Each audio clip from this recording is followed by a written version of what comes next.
Assalamualaikum warahmatullahi wabarakatuh. Perkenalkan, kami kelompok 5 di sini akan melaksanakan tugas dari mata kuliah Ilmu Pengetahuan Sosial SD 1 dengan dosen pengampu Bapak Zaid Ahmad Fauzi MPD.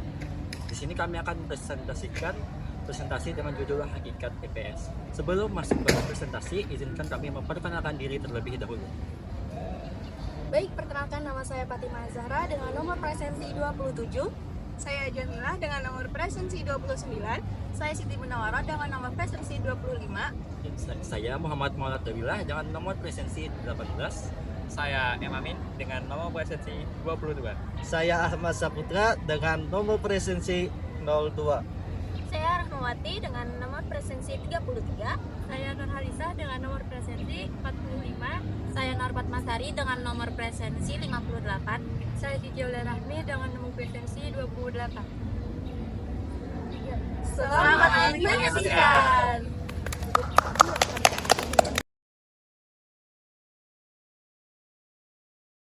Masuk ke materi pertama, yaitu hakikat IPS. Hakikat IPS adalah telaah tentang manusia dan dunianya. Manusia sebagai makhluk sosial selalu hidup bersama dengan sesamanya. Dengan kemajuan teknologi pula, sekarang ini orang dapat berkomunikasi dengan cepat dimanapun mereka berada melalui handphone dan internet.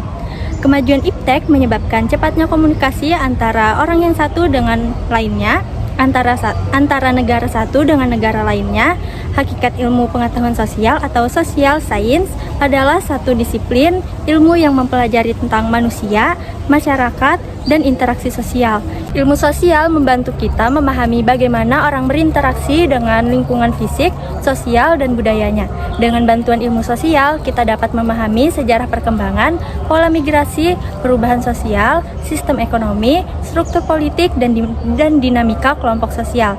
Ilmu sosial juga membantu untuk memahami peran individu dalam masyarakat, termasuk nilai, norma, dan perilaku sosial.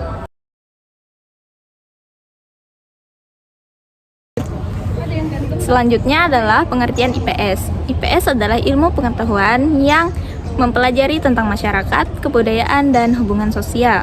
IPS mencakup berbagai disiplin ilmu seperti sejarah, geografi, sosiologi, antropologi, dan ekonomi.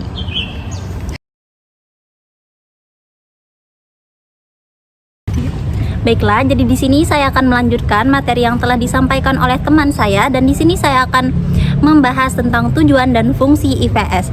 Yang pertama, saya akan membahas tentang tujuan IPS. Kami telah merangkum menjadi 3 bagian. Untuk yang pertama, yaitu membina siswa menjadi warga negara yang tahu hak dan kewajibannya bertanggung jawab atas kesejahteraan bersama.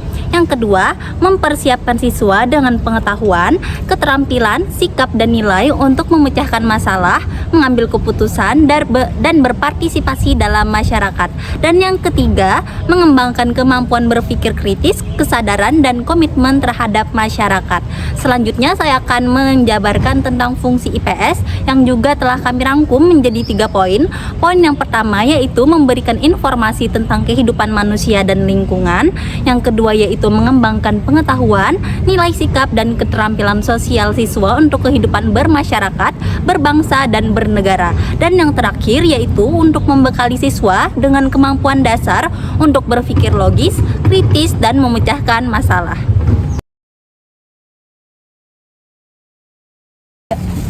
Selanjutnya adalah landasan pendidikan IPS.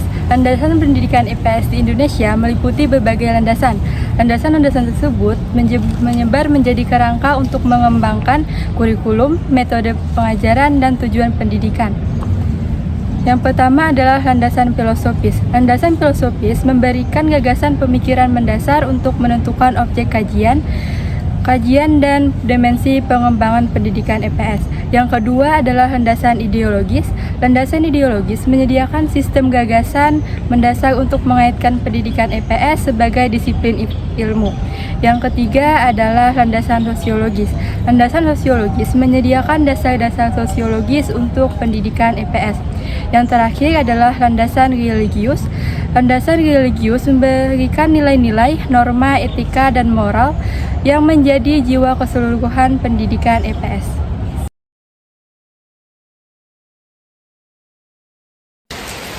Baiklah, kini saya akan membahas tentang karakteristik pembelajaran IPS. Sebelum kita masuk ke pembahasan karakteristik pembelajaran IPS di SD, saya akan membahas tentang teori belajar yang mendukung pembelajaran IPS SD, yaitu teori konstruktif. Teori tersebut sesuai dengan teori belajar abad ke-21 atau revolusi industri 4.0. Konstruktivisme diakini sebagai suatu proses di mana pendidik dan peserta didik bersama-sama menerjemahkan dan membangun pengetahuan yang selama ini terpendam dan belum tergali dari dalam diri untuk dapat menimbulkan pertanyaan mengenai pengetahuan yang ada. Konstruktivisme sebagai teori pendidikan berpendapat bahwa pendidik harus terlebih dahulu mempertimbangkan pengetahuan peserta didik mereka dan memungkinkan mereka untuk menempatkan pengetahuan itu dalam praktek. Dengan kata lain, mereka mewakili pandangan konstruktivis sebagai salah satu posisi teoritis terdepan dalam pendidikan. Dalam hal ini ada beberapa contoh pemodelan yang penulis dapat berdasarkan pendapat oleh 2010. Di antaranya, yang pertama ada scaffolding. Karakteristik yang paling penting dan paling terkenal dari kognitif dalam masa belajar adalah scaffolding atau perancang, yang mana merupakan satu jenis pembinaan. Perancang merupakan satu strategi yang digunakan dalam konstruktivisme Vygotsky.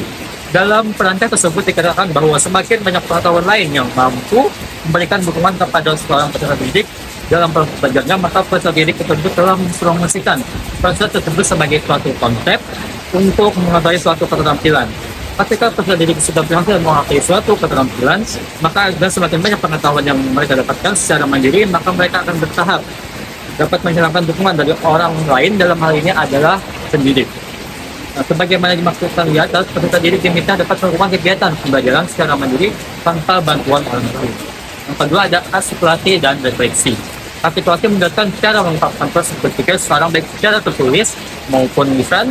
Lalu ada refleksi yang memungkinkan peserta didik untuk membandingkan antara cara yang mereka temukan dengan jawaban atas cara yang diambil oleh para ahli dan rekan-rekannya. Artikulasi adalah proses nyata yang dipelajari oleh peserta didik untuk menjelaskan kepada peserta lain apakah aktivitas penyelesaian masalah telah terjadi. Manfaat artikulasi dan refleksi adalah sangat besar dan tidak bisa diremehkan. Yaitu manfaatnya adalah untuk mengkomunikasikan proses pembelajaran mereka secara tertulis dan bukan dengan orang lain. Tantangannya mungkin adalah sulit untuk membuktikan efektivitas artikulasi dan refleksi karena kurangnya penelitian di bidang ini. Sekian materi dari saya lanjutkan kepada rekan saya untuk melanjutkan materi. Terima kasih.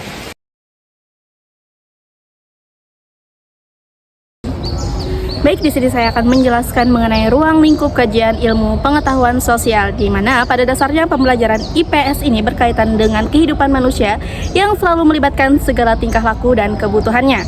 Nah, IPS membahas cara manusia memenuhi kebutuhannya, baik kebutuhan materi, budaya, maupun kejiwaan, memanfaatkan sumber daya di permukaan bumi, mengatur kesejahteraan dan pemerintahannya, serta kebutuhan lainnya dalam rangka mempertahankan kehidupan masyarakat manusia. Baik, secara singkat, IPS mempelajari, menelaah, dan mengkaji sistem kehidupan manusia di permukaan bumi ini dalam konteks sosialnya atau manusia sebagai anggota masyarakat. Nah, ruang lingkup IPS meliputi berbagai aspek kehidupan manusia dan masyarakat, yaitu sebagai berikut. Yang pertama, geografi, di mana geografi ini mempelajari tentang lokasi, kondisi fisik, dan pengaruh lingkungan terhadap kehidupan manusia. Nah, kemudian sejarah, mempelajari tentang peristiwa-peristiwa masa lalu, proses perubahan, dan dampaknya terhadap kehidupan manusia pada masa ini.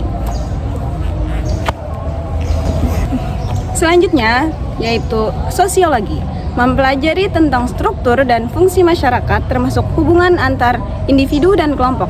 Lalu ada antropologi, mempelajari tentang kebudayaan dan perilaku manusia, termasuk perbedaan dan kesamaan antara budaya yang berbeda.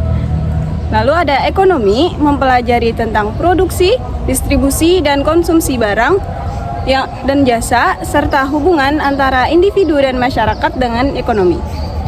Selanjutnya ada politik, mempelajari tentang sistem pemerintahan, kekuasaan, dan hubungan antar individu dan negara. Dan yang terakhir yaitu hukum, mempelajari tentang sistem hukum, peraturan, dan keadilan dalam masyarakat.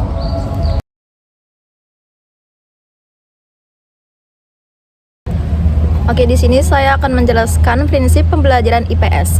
Prinsip pembelajaran ilmu pengetahuan sosial bertujuan untuk memberikan peserta didik pengetahuan, pemahaman, dan kemampuan analisis yang mendalam tentang ilmu bumi, sejarah, ekonomi, kesehatan, dan sebagainya. Prinsip-prinsip pembelajaran ilmu pengetahuan sosial mengacu pada integrasi pembelajaran, interaksi pembelajaran, kesinambungan dan perubahan materi pembelajaran, serta intelektual materi pembelajaran. Prinsip pada pembelajaran ilmu pengetahuan sosial mengacu pada pedoman dasar yang memadu pengajaran dan pembelajaran pada disiplin ilmu ini. Kemudian, pentingnya menghubungkan pembelajaran ilmu pengetahuan sosial dengan pengalaman dan konteks kehidupan nyata peserta didik. Lalu, materi pembelajaran harus berkaitan dengan kehidupan sehari-hari. Peserta didik berpartisipasi aktif dalam proses pembelajaran guna terjadinya pemikiran kritis peserta didik dalam mengaji informasi, menganalisis perspektif yang berbeda, dan mengambil keputusan berdasarkan bukti yang tersedia.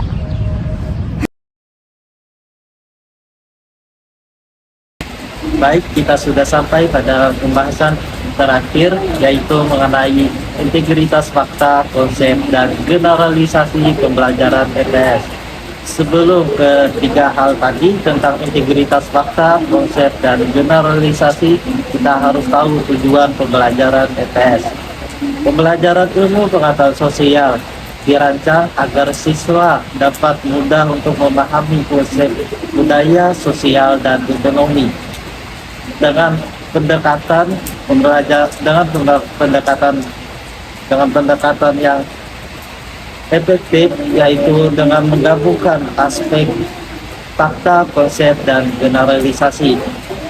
Ini merupakan integritas yaitu tujuan dalam pembelajaran EPS.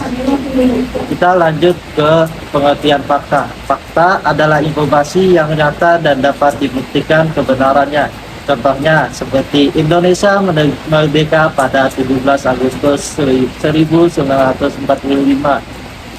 Fakta yang memberikan dasar konkret untuk memahami suatu peristiwa atau kejadian. Yang kedua yaitu konsep. Konsep adalah gagasan atau ide yang menjelaskan suatu fenomena atau hubungan antar fakta. Contohnya seperti kemerdekaan adalah hak semua bangsa.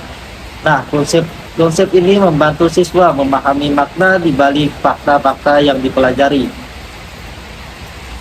Sementara itu, generalisasi adalah kesimpulan umum yang dibentuk dari hubungan antar konsep. Contohnya, negara yang merdeka memiliki hak penuh untuk mengatur dirinya sendiri. Generalisasi memungkinkan siswa untuk melihat pola atau prinsip yang lebih luas dari materi yang dipelajari. Sekarang kita berlanjut ke manfaat integritas fakta, konsep, dan generalisasi. Pemahaman konseptual. Yang pertama, manfaatnya yaitu pemahaman konseptual. Siswa tidak hanya menghafal fakta, tetapi juga memahami hubungan antar konsep. Yang kedua, berpikir kritis. Siswa diajak untuk menganalisis dan menyimpulkan informasi. Dan yang ketiga, kehidupan materi. Yang ketiga, relevansi kehidupan. Materi pembelajaran menjadi lebih bermakna karena terkait dengan konteks nyata. Dan yang keempat, pemecahan masalah sosial. Siswa lebih terampil dalam menghadapi masalah kompleks di masyarakat. Sekarang kita akan membahas contoh penerapan dalam topik globalisasi. Yang pertama ada dalam fakta, Indonesia adalah anggota ASEAN dan G20. G20 adalah forum kerjasama multilateral yang terdiri dari negara-negara dengan kekuatan ekonomi terbesar di dunia. Konsep globalisasi adalah proses integritas internasional melalui pertukaran produk, ide, dan budaya. Dan generalisasi yaitu globalisasi memiliki dampak positif seperti peningkatan perdagangan internasional dan negatif seperti ancaman terhadap budaya lokal. Dengan menggabungkan ketiga elemen ini, siswa dapat memahami globalisasi secara utuh. Sekarang kita berlanjut ke tantangan integritas. Yang pertama, keterbatasan waktu. Guru sering kesulitan mengintegrasikan fakta, konsep, dan generalisasi dalam jadwal yang padat. Sumber belajar terbatas, banyak buku teks hanya fokus pada fakta tanpa mengembangkan konsep dan generalisasi. Dan yang terakhir, kemampuan guru. Nah, tidak semua guru memiliki keterampilan untuk merancang pembelajaran yang mengintegrasikan ketiga elemen secara efektif. Sekarang, pembahasan mengenai strategi mengatasi tantangan. Yang pertama, pembelajaran berbasis masalah. Guru memberikan masalah sosial yang relevan dan membimbing siswa untuk menemukan fakta, mengembangkan konsep, dan membuat generalisasi. Bisa juga menggunakan media interaktif seperti video, infografis, dan simulasi untuk membantu siswa memvisualisasikan hubungan antar elemen pembelajaran. Dan kolaborasi melalui diskusi kelompok. Kelompok siswa dapat saling berbagi ide dan memperdalam pemahaman mereka. Dan yang terakhir, evaluasi memantau efektivitas integrasi dan menyelesaikan metode pembelajaran sesuai kebutuhan siswa. Itu saja materi yang dapat saya sampaikan, dan akan dilanjutkan oleh rekan saya yang akan menyampaikan kesimpulan materi yang sudah kami bahas satu persatu tentang hakikat IPS.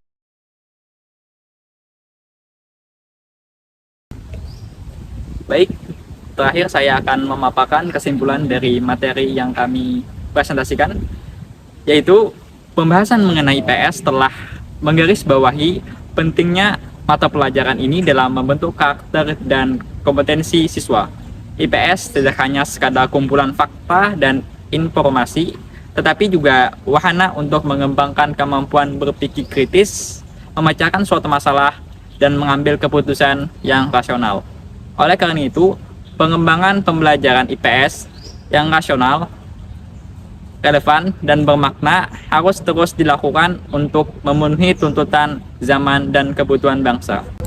Baik, itulah kesimpulan dari pemaparan materi yang kami bahas satu persatu mengenai hakikat IPS.